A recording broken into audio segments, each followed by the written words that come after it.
2 months after my boyfriend passed away, I saw a crow carrying his torso.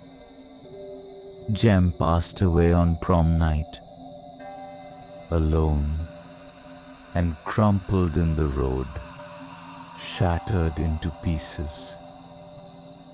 While I was convinced he'd stood me up, the person who hit him swiped the ring he was going to propose to me with.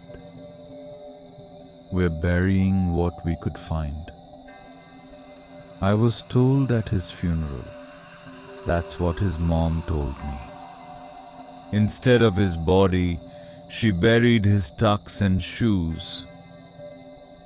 We didn't have the luxury of having a body. There was no body.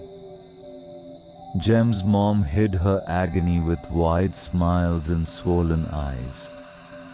It's okay, we can bury his clothes.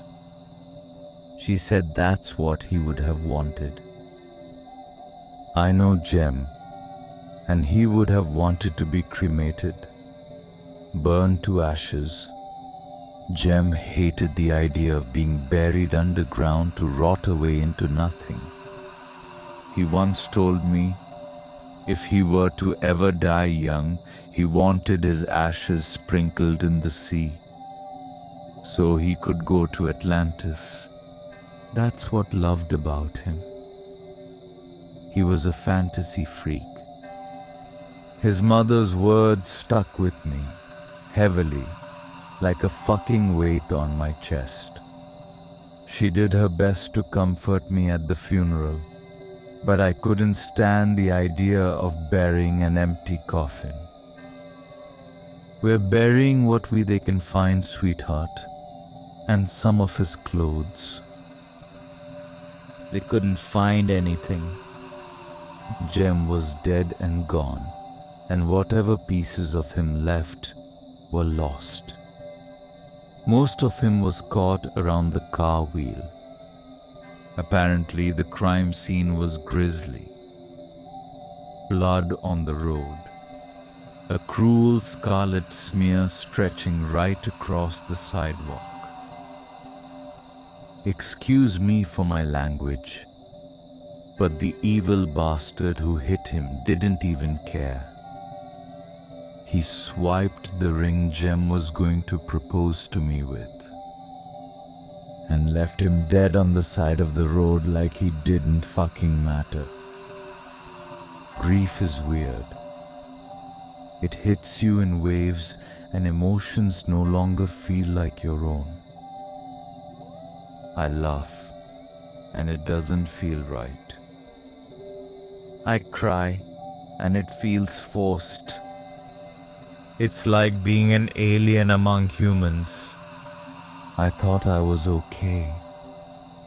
And then I was hearing his favorite song. Smelling his cologne was still clinging to my clothes and my car seats, even my own skin. Then I was breaking apart all over again, overwhelmed, fucking suffocated with him, until I couldn't breathe.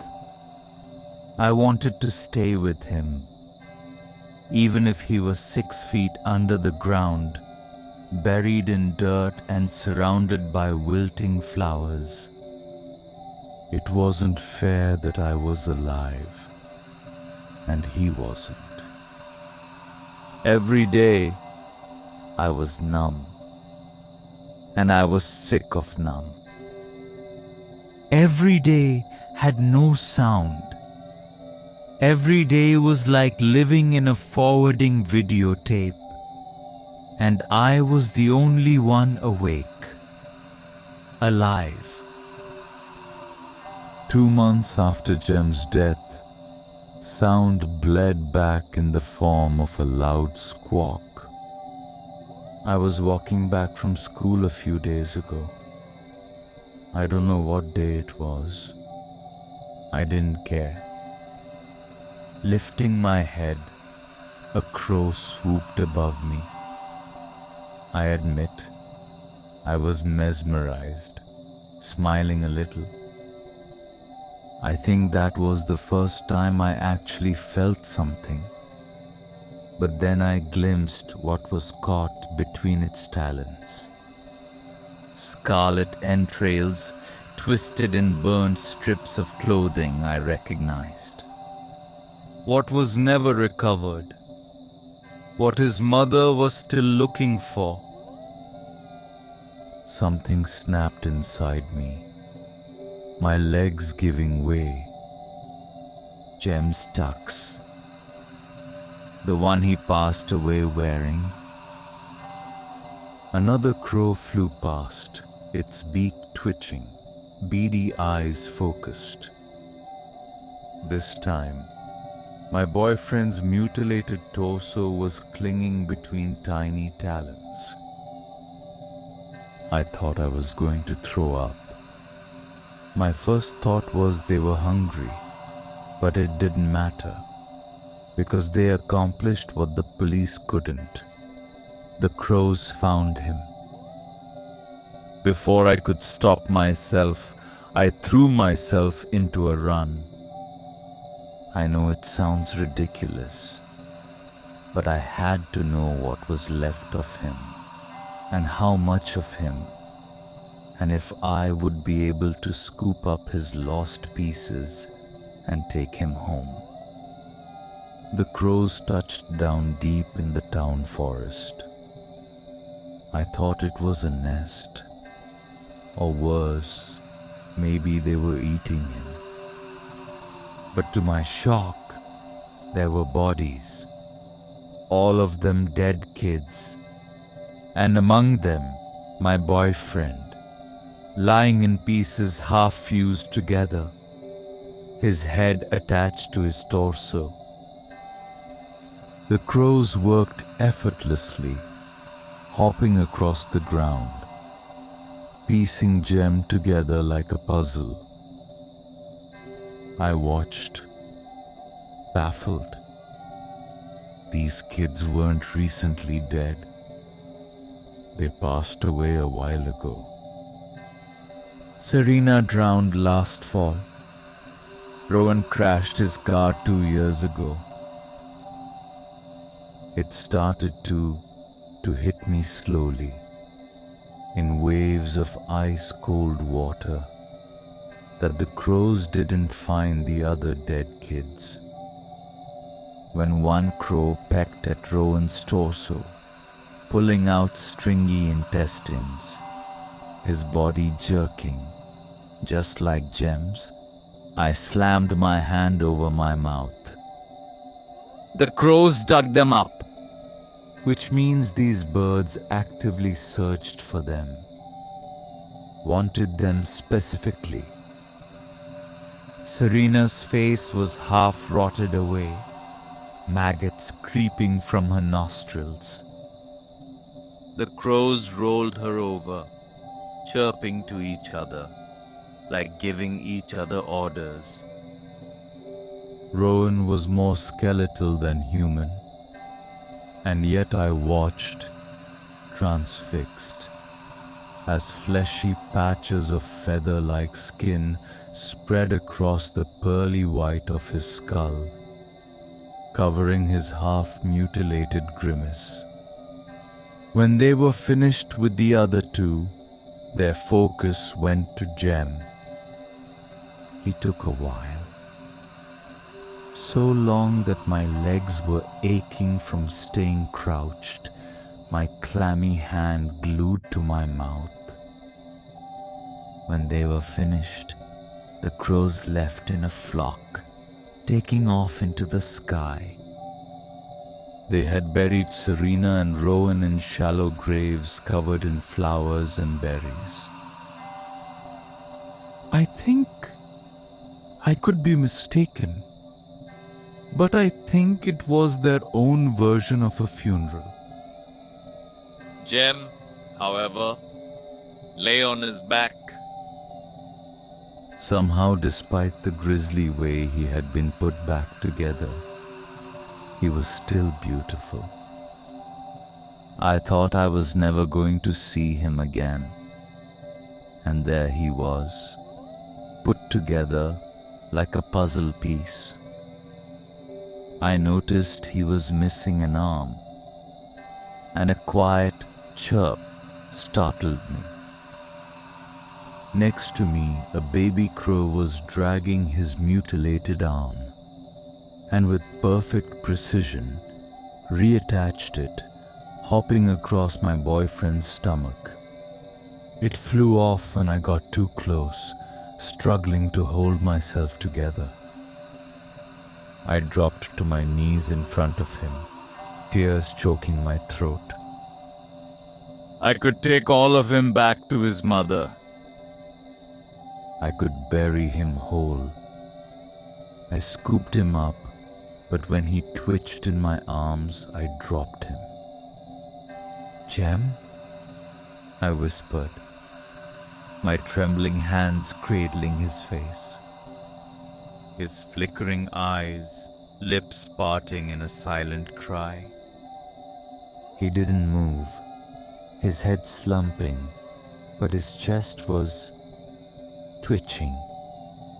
He was alive. When I rolled him onto his back, something slimy filled my throat. Something was writhing under his skin, raven black streaks running up and down his naked spine. His body twisted and jerked, his head snapping back, congealed blood seeping from his mouth in black lumps.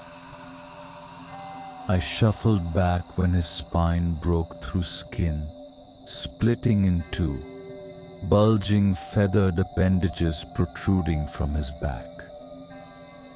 Wings. He was beautiful. And yet when Jem turned to me, vacant eyes, beady, almost bird-like, I found myself stepping back. The glamour over my eyes seemed to come apart, and I saw the reality of him. A human twisted and cruelly contorted into something inhuman. His head twitched, dead eyes staring straight through me. I think he was trying to speak, the way his lips parted slowly, but I don't think he could. Behind him, a single crow watched him, its head inclined, almost like it was waiting for something. I screamed at it, told it to shoo, but the bird just sat there staring at me. It wasn't frightened or intimidated. It's almost like it was playing its own fucked up games with me, pushing me to rush at it or try and attack the thing. Jem didn't react when I said his name.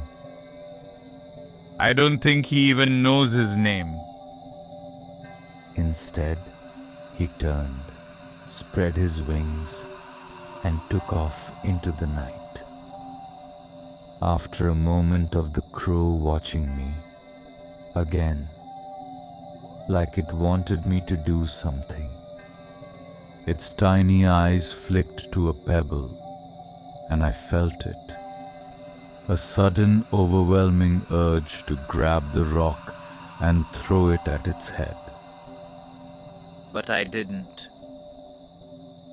And, like it was disappointed, it too swooped into the air, giving me last one call. Days later, I was woken by ice-cold air. My window was open, and on my pillow next to me something was wet. My forehead was sticky, strands of my hair glued to my cheeks. There was a decapitated head neatly placed on my pillow. Its eyes were wide open, like they were still screaming. Next to it was my ring. The following night, I woke to coins being dropped on my pillow. Then maggots, human arms and legs. I think he's giving me gifts, but I'm fucking terrified of him and what he's turned into. If I shut my window, he comes through the front door. He won't stop. I've told the authorities, but they're convinced it's some kind of animal. I led the sheriff back to the forest where I found the bodies of the other kids, but they're gone. I'm terrified the same thing that happened to Jem. Whatever creature he became is happening to them too. I keep hearing noises at night, loud chirping and flapping wings, like they're outside my house hunting me down. It sounds like they're teasing me, waiting for the right moment. I can hear a mix of human laughter, laced with something wrong, bird-like. They're outside right now, laughing. They won't stop laughing, giggling, chittering in their own language. And sometimes I swear the birds answer. They swoop past my window, slamming their talon-like nails on the glass. I tried locking and bordering it up, but they just tore it down. Please help me. How do I get Jem to stop? Is there a way to stop them? Whatever my boyfriend has turned into is trying to fucking kill me.